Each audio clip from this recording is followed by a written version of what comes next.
할렐루야. 2월 18일 목요일 아침입니다. 오늘도 하나님의 말씀과 함께 하루를 열어가시는, 또 하루를 마감하시는 여러분들을 주님의 이름으로 축복합니다. 오늘 함께 나눌 하나님의 말씀은 누가복음 15장 31절 32절 말씀입니다. 제가 봉독하겠습니다. 아버지가 이르되 예 너는 항상 나와 함께 있으니 내 것이 다 너의 것이로되 너의 동생은 죽었다가 살아났으며 내가 잃었다가 얻었기로 우리가 즐거워하고 기뻐하는 것이 마땅하다 하니라. 아멘.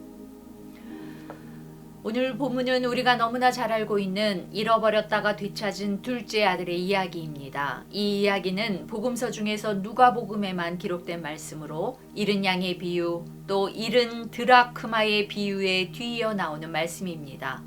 이 세 가지 비유들은 세리와 죄인들을 영접하셨던 예수님께 불만을 품었던 바리새인과 서기관들을 향하여 하신 예수님의 비유의 말씀입니다. 예수님은 이 비유를 통해 잃어버린 한 영혼을 향한 하나님 아버지의 무한한 사랑이 어떠한지를 우리에게 가르치십니다. 여러분, 오늘 본문인 잃어버렸다가 되찾은 둘째 아들의 이야기 모두 다 잘 알고 계시죠? 네, 자신의 분깃, 자신의 몫을 미리 챙겨서 집을 떠났다가 탕진하고 돌아온 둘째 아들과 그 아들을 다시 용서하고 받아들이시는 아버지의 무한한 사랑, 그리고 그 아버지의 해픈 사랑에 불만을 품고 성내는 맏아들에 관한 이야기가 바로 오늘 본문의 내용입니다. 그런데 저는 오늘 본문의 주인공인 둘째 아들이 아닌 첫째, 맏아들에 대해서 잠깐 말씀을 나누고 싶습니다. 오늘 본문에 나오는 맏아들은 탕자였던 둘째 아들에 반해서 늘 아버지 곁에서 묵묵히 아들의 도리를 다했던 성실하고 착한 아들이었습니다. 어느 날 밭에서 일하고 돌아온 이 맏아들은 집에서 큰 잔치가 벌어진 광경을 보게 됩니다. 알고 보니 그 잔치는 바로 몇 해 전 자신의 몫을 챙겨 집을 떠나 버렸다가 그만 그 재산을 모두 탕진하고 돌아온 동생을 위해 버리신 아버지가 버리신 성대한 잔치였습니다. 맏아들은 그런 괘씸한 동생을 이처럼 지극히 환대하는 아버지의 모습에 그만 버럭 화를 내고 맙니다. 그도 그럴 것이 당한 세월을 다 보내고 모든 것을 탕진하고 돌아온 이 동생을 다시 내쫓을 줄만 알았던 아버지가 도리어 그 동생을 위해서 온갖 좋은 것으로 입히고 먹이고 환대하는 것을 볼 때 이 맏아들은 그만 분노를 참을 수 없었던 것입니다. 아버지 앞에서 불만을 토로하는 이 맏아들의 항변입니다. 내가 여러 해 아버지를 섬겨 명을 어김이 없거늘 내게는 염소 새끼라도 주어 나와 내 벗으로 즐기게 하신 일이 없더니 아버지의 살림을 장녀들과 함께 삼켜버린 이 아들이 돌아오매 이를 위하여 살찐 송아지를 잡으셨나이다. 여러 해 동안 아버지 곁에서 아들로서의 도리를 다해왔던 맏아들의 이러한 불만은 어찌 보면 독자들인 우리들의 고개를 끄덕이게까지 합니다. 맏아들은 늘 아버지 곁에서 성실하게 자신의 자리를 지키며 책임과 의무를 다한 사람이었습니다. 아들로서의 도리에 충실했고 집안에서 자신이 맡은 모든 일을 충성되이 감당했습니다. 게으르지 않고 한눈 팔지 않고 흐트러지지 않았습니다. 만약에 결혼을 해서 가정을 꾸렸다면 아내와 자식에게도 남편으로서 아버지로서 그 책임을 다했을 그런 사람이 분명합니다. 그러나 이 맏아들은 이런 류의 사람들이 흔히 범하기 쉬운 오류에 그만 빠지고 말았습니다. 바로 자기 의에 잔뜩 사로잡힌 자였던 것입니다. 자기 의로 가득 찬 사람은 다른 이들의 마음을 헤아리지 못하는 사람들입니다. 오늘 본문의 맏아들이 그랬습니다. 잃어버린 자식을 기다리는 아버지의 이끌는 마음을 헤아리지 못했습니다. 죽은 줄만 알았던 자식을 되찾은 아버지의 마음을 헤아리지 못했습니다.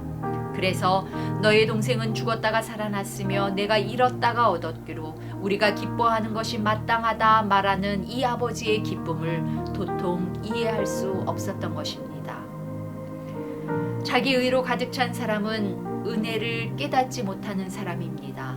오늘 본문의 맏아들이 그랬습니다.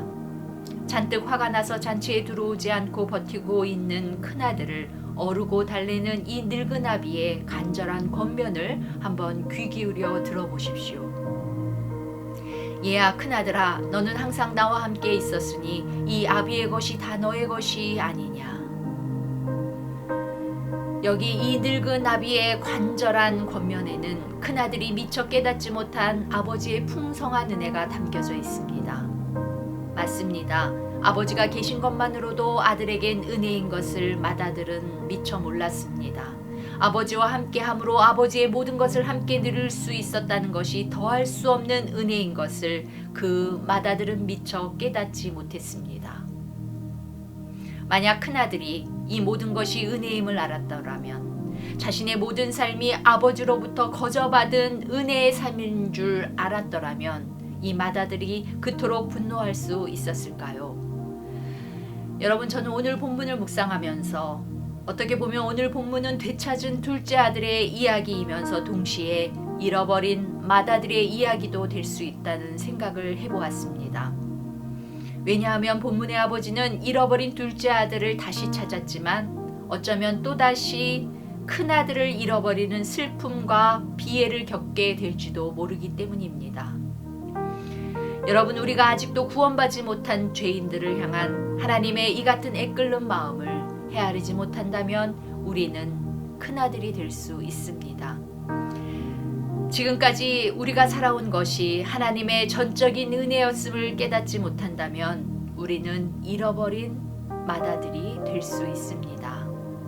그러므로 여러분, 하나님 아버지에게 잃어버린 맏아들이 되지 않으려면 우리는 하나님 아버지의 마음을 헤아려 잘 알아야 하겠습니다. 아버지의 마음을 알 때 우리는 기꺼이 아버지의 뜻에 순종할 수 있기 때문입니다.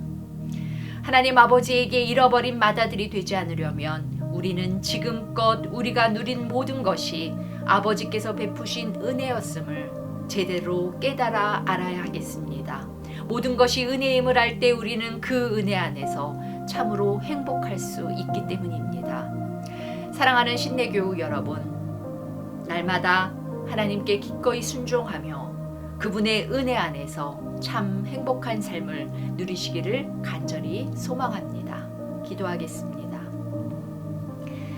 하늘에 계신 우리 아버지여, 이름이 거룩히 여김을 받으시오며 나라가 임하시오며 뜻이 하늘에서 이루어진 것 같이 땅에서도 이루어지이다. 오늘 우리에게 일용할 양식을 주시옵고 우리가 우리에게 죄 지은 자를 사하여 준 것 같이 우리의 죄를 사하여 주시옵고 우리를 시험에 들게 하지 마시옵고 다만 악에서 구하시옵소서.